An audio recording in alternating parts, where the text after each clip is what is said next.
You spend enough years strapped into a fighter jet, and you start reading military statements a certain way, looking past the language for what's actually being signaled underneath it.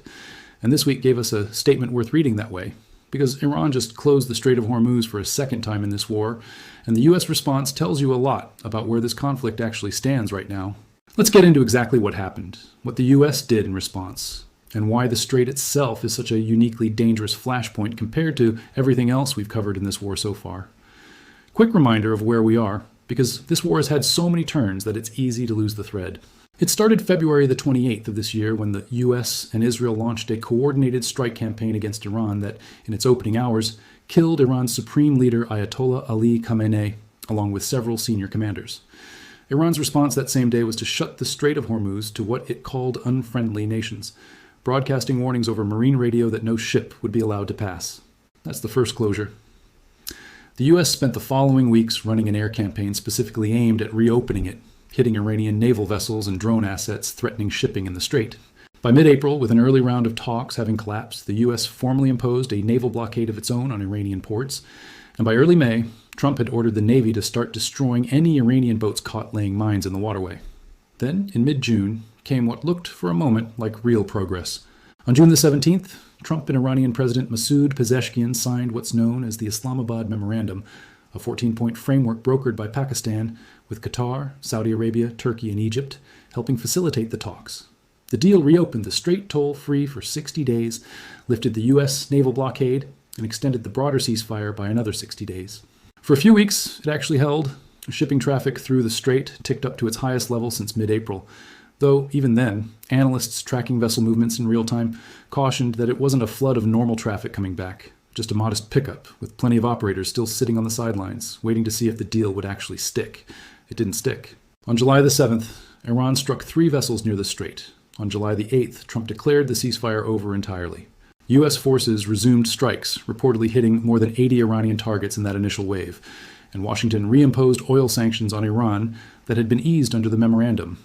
Then, on July the 11th, the IRGC attacked a Cyprus-flagged container ship that was transiting the strait, setting it ablaze, and the ship's crew, 23 people, had to abandon it into lifeboats. Iran's Navy said the strike was a warning shot at a vessel using what it called an unauthorized route. And that same night, the IRGC formally announced the strait was closed to maritime traffic again. That's the second closure, and it's the one this video is actually about. The U.S. response came almost immediately. CENTCOM launched what was, by that point, the third major round of strikes against Iran in a single week, hitting roughly 140 separate targets in a single overnight operation.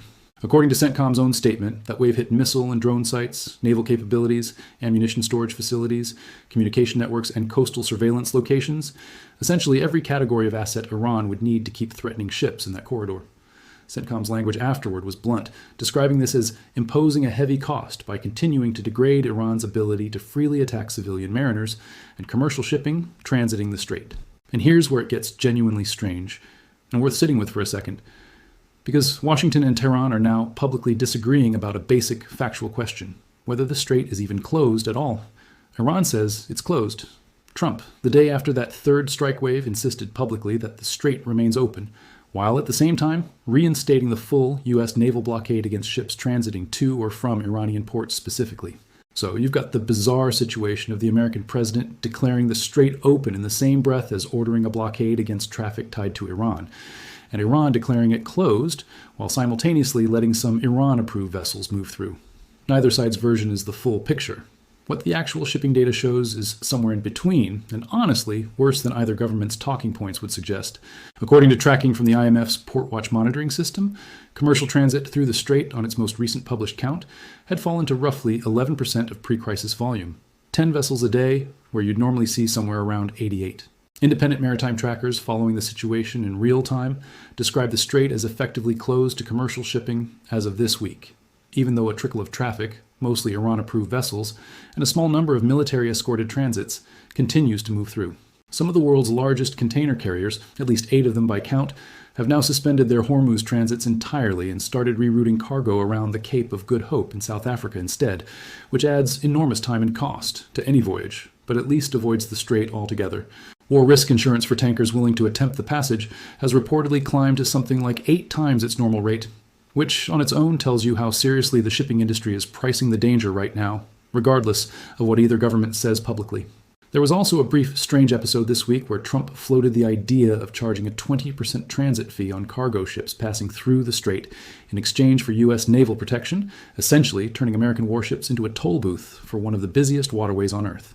That idea got dropped within days, reportedly amid legal and policy concerns inside his own administration, since it would have been a significant departure from how international maritime law has treated freedom of navigation for decades. It's a small detail, but it tells you something. There are still people inside the process pumping the brakes on some of the more extreme ideas being floated in real time. Meanwhile, the retaliation cycle has widened well beyond just Iran and the US. On July the 12th, in direct response to that third wave of American strikes, Iran carried out attacks against 6 separate Gulf nations in a single day: Bahrain, Kuwait, Qatar, Jordan, Oman, and the United Arab Emirates, including a strike near a bypass terminal at Fujairah in the UAE, which matters because Fujairah sits outside the strait entirely and exists specifically so oil can be moved without transiting the choke point at all.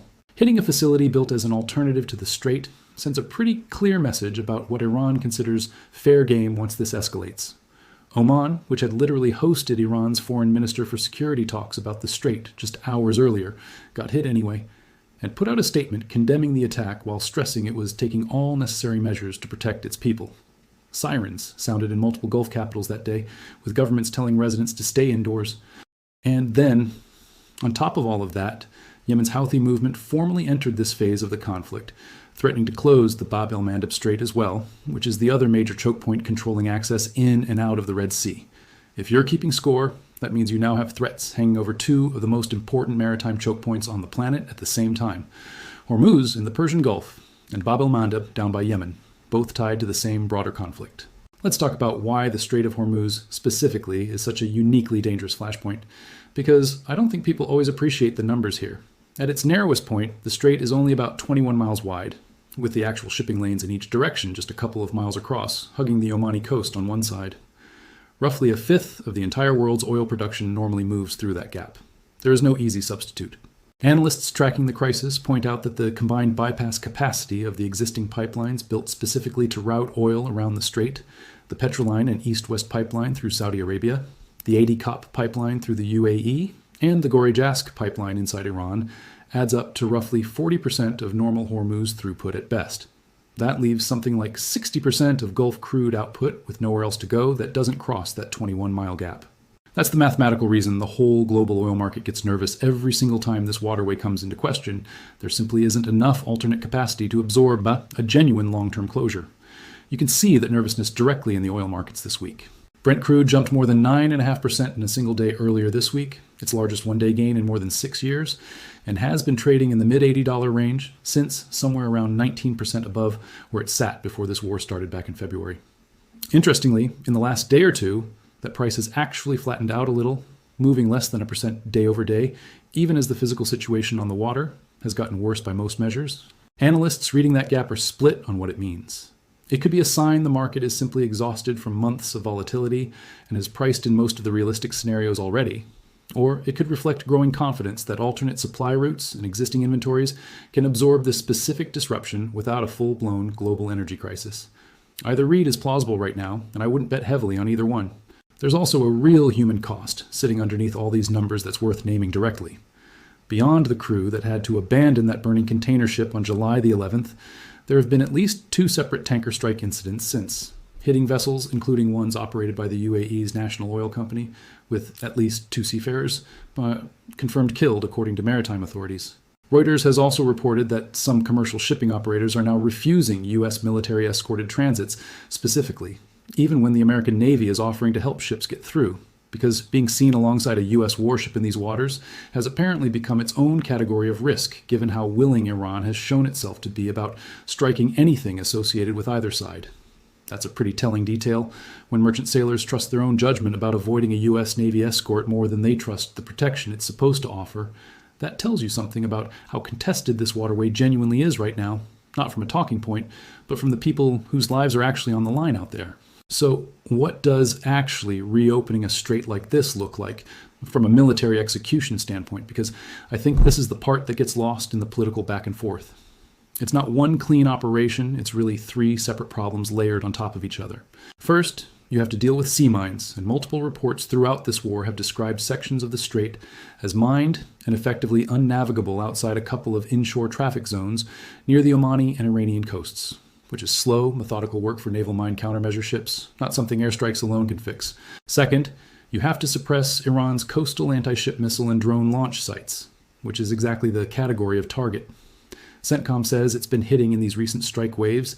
And third, you have to actually be willing to physically escort commercial traffic through with naval assets, which is expensive, manpower intensive, and exactly the kind of open-ended commitment that gets contentious back in Washington the longer it drags on.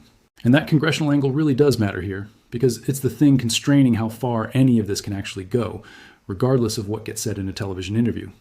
The administration's demand for emergency defense funding tied to this war, more than $67 billion by some reporting, is running headlong into a Congress that's increasingly split on whether this war has ever actually been properly authorized under the War Powers Act, including a meaningful number of the president's own party who've broken ranks on recent votes.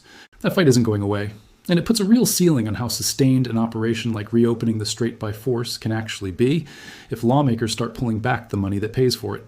My honest read on all of this, and again I want to flag clearly that this is opinion, not reporting, is that neither side currently has a clean way to actually win this particular standoff over the strait. The US can keep degrading Iran's ability to threaten ships there, strike by strike, but as we've now seen twice in this war, Iran can simply redeclare the strait closed and hit another vessel whenever it wants to reassert that threat. An expanding retaliation against 6 Gulf nations at once shows Iran is willing to widen the map rather than back down when pressured. At the same time, Iran's own economy depends heavily on some level of shipping access continuing, and a fully sustained closure hurts everyone in that region, including countries like Oman and the UAE, who have basically nothing to do with the underlying US-Iran dispute, and are getting hit anyway, just for existing near the choke point. That's a genuinely unstable equilibrium, and I don't think either side has demonstrated over these 5 months that they have a plan to actually resolve it, rather than just keep escalating and de-escalating in cycles. If you want real signal on where this actually goes next rather than noise, here's what I'd watch. Watch that port watch transit data, because real vessel counts moving through the strait tell you more than any government statement about whether it's actually open or closed. Watch whether the Houthi threat against Bab el-Mandeb turns into actual attacks, because that would mean this stops being a single choke point crisis and becomes a 2 choke point crisis simultaneously, which is a meaningfully bigger deal for global shipping. Watch Brent crude for a genuine breakout past that mid to high 80s range, since that would tell you the market thinks a longer disruption is now the base case rather than a temporary spike. And watch whether that funding fight in Congress actually starts constraining CENTCOM's operational tempo, because that's the domestic political lever that could force a change in strategy regardless of what's happening on the water itself. That's where things stand right now.